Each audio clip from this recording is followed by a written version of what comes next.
I stood by the window, watching the autumn leaves swirl in golden spirals, my reflection staring back at me, a woman on the verge of something new. "James," I called, my voice steady, controlled. He looked up from his book, his reading glasses sliding slightly down his nose. The same glasses he never used when we met. Back then, his eyes were sharp, piercing. Now, they seemed softer, dulled by time. "I can't do this anymore," I said, folding my arms over my chest. "You're too old for me. I feel like I'm slowing down, trapped in a life that's more about routines than passion. I need to be free, to live at my own pace." James didn't react right away. He simply closed his book, placing it carefully on the coffee table, as if marking his place in the story, our story. Then, he exhaled, long and slow, like the wind rustling through the trees outside. "I see," he said. That was it. No shouting, no pleading. Just those two words. I expected him to fight for me, to tell me I was being irrational, selfish even. Instead, he nodded, stood up, and walked past me. The only sound in the house was the faint creak of the floorboards under his deliberate steps. And just like that, I was free. At first, freedom was intoxicating. Late nights, new faces, laughter that felt lighter than it had in years. There was Ethan, the first man I kissed after James. He was younger, charming in a way that made my skin tingle. We met at a rooftop bar, his hands on my waist as he whispered that I was too beautiful to sit alone. The wine made me bold, reckless. When he kissed me, I let him. Then there was Adrian. Older than Ethan but wild in a different way, motorcycles, spontaneous road trips, the kind of passion I thought I had been missing. He made me feel desired, his touch burning away the memories of a husband who had become too familiar. For a while, I convinced myself I had done the right thing. James had become predictable, boring. And what was life if not meant to be lived at full speed? But as the nights blurred together, something started to shift. Ethan's compliments began to feel rehearsed. Adrian's adventures started feeling less like passion, more like an escape, from what, I wasn't sure. Still, I pushed the thoughts away. I wasn't going to be one of those women who second-guessed themselves. I had made my choice. I was free. Wasn't I? Ethan was first. I met him at a rooftop bar on a warm evening, the city lights flickering below like scattered diamonds. He was younger, mid-20s, maybe, with that effortless, cocky charm that made women like me feel invincible. "You're too beautiful to drink alone," he said, sliding onto the bar stool next to mine, his lips already curling into a grin that promised trouble. I let him buy me a drink. Then another. The way he looked at me, like I was some forbidden prize, sent a thrill through me. James had stopped looking at me like that years ago. When Ethan leaned in, brushing my hair from my shoulder, I let him.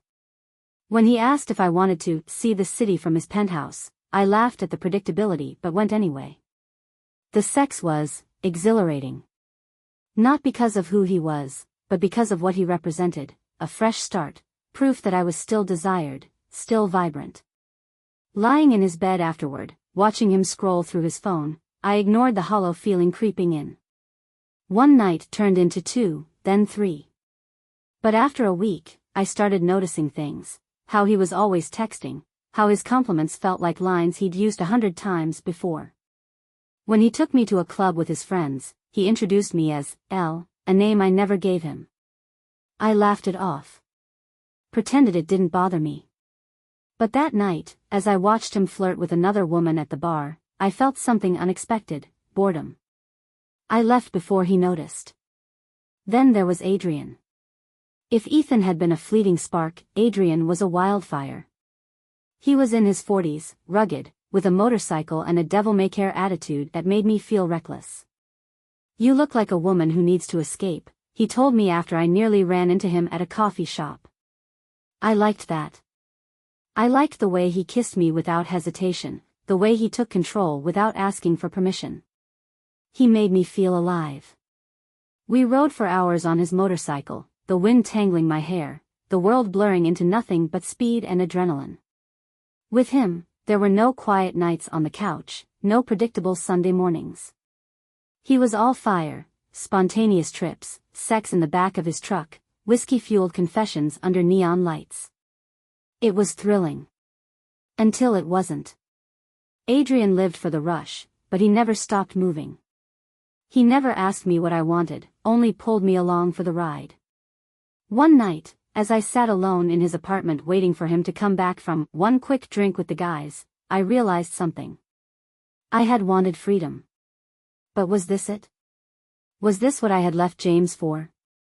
I pushed the thought away. I wasn't going to be one of those women who regretted their choices. I had made my bed. And I would lie in it. His name was Daniel. If Ethan had been a fleeting thrill and Adrian an unpredictable storm, Daniel was supposed to be the safe choice, the man who would ground me, who would prove that leaving James had been the right decision. I met him at a charity event, a polished man in his early 40s with a crisp suit and an easy smile. He was the kind of man who made women feel secure, steady job, elegant taste, no obvious red flags. "You're fascinating," he told me over a glass of Merlot, his gaze lingering on my lips. "A woman who knows what she wants." I smiled. I wanted to believe that. Daniel took me to upscale restaurants, held doors open, sent thoughtful messages in the morning. He wasn't like Ethan, whose interest was as fleeting as the night. He wasn't like Adrian, who thrived on chaos and never looked back. Daniel was different. He listened. He planned weekends away. He made me feel like I was part of something stable again. But stability came with expectations. 3 weeks into whatever we were, he started hinting at what he wanted from me. "You should come with me to this business gala," he said one night, swirling his whiskey. "I want to introduce you as my partner." Partner. The word felt heavy. It should have thrilled me. Instead, my stomach twisted. With Ethan, I had been a passing temptation. With Adrian, I had been an adventure. But with Daniel, I was expected to be something else entirely, refined, committed, predictable. It felt too familiar. When we went to the gala, he wrapped his arm around my waist like I was something he had acquired. When he introduced me to his colleagues, I caught the knowing glances. "She's stunning," one of them whispered to him, not to me. Daniel smiled, pleased. Proud. Like I was a prize he had won. The night ended with him pressing a key into my hand. "Stay over tonight," he murmured. "Make this official." I should have wanted to. Instead, I felt suffocated. I thought of James, of the way he used to look at me when I walked into a room, not as something to show off, but as something he cherished. I placed the key back into Daniel's hand and kissed his cheek. "I need to go home," I whispered. But when I got home, I realized something chilling. I wasn't sure where home was anymore. I kept telling myself I wasn't lost. That this was just a phase. A momentary crisis that would pass with the right distraction. So I tried to find another. His name didn't even matter. He was someone I met at a bar, someone with an easy smile and hands that lingered too long on my wrist as he poured me another drink. I let him talk about himself, let him buy me cocktails, let him trace patterns on the inside of my palm as if I was something rare and new. I told myself this was fun. That this was freedom. But when he leaned in to kiss me, I felt nothing. Nothing but exhaustion.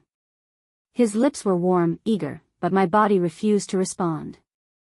I felt detached, as if I were watching myself from above, as if I were a ghost haunting the life I thought I wanted.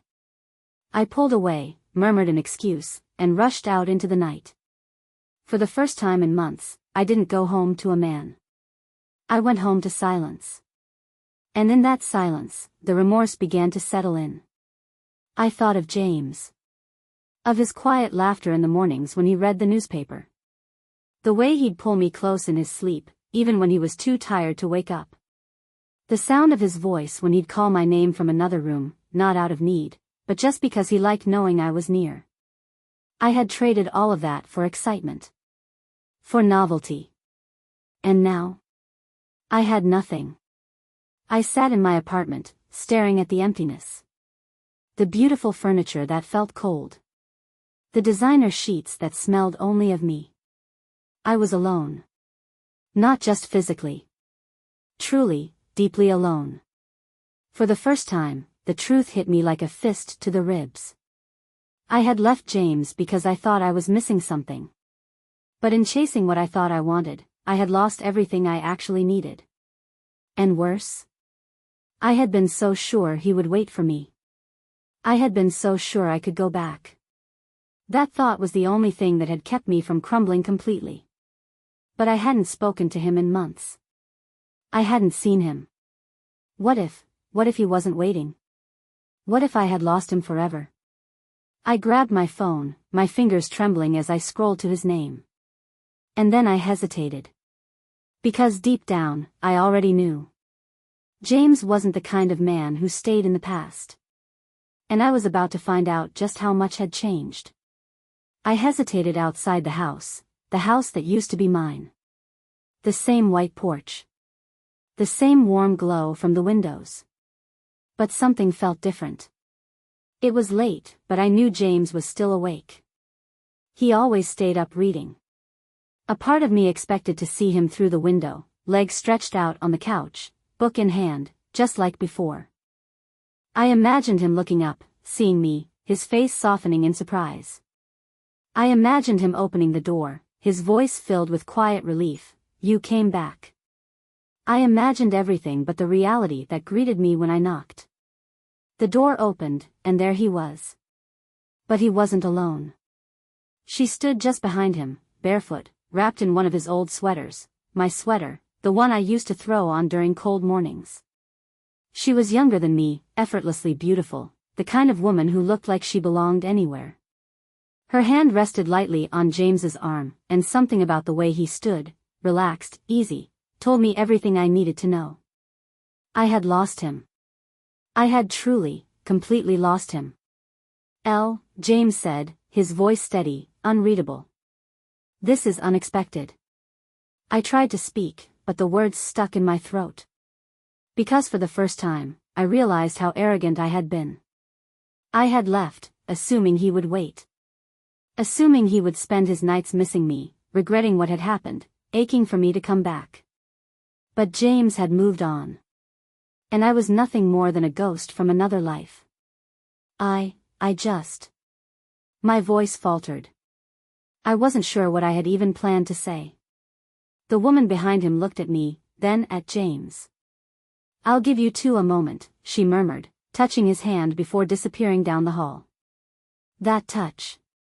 So small, so natural. I had been replaced.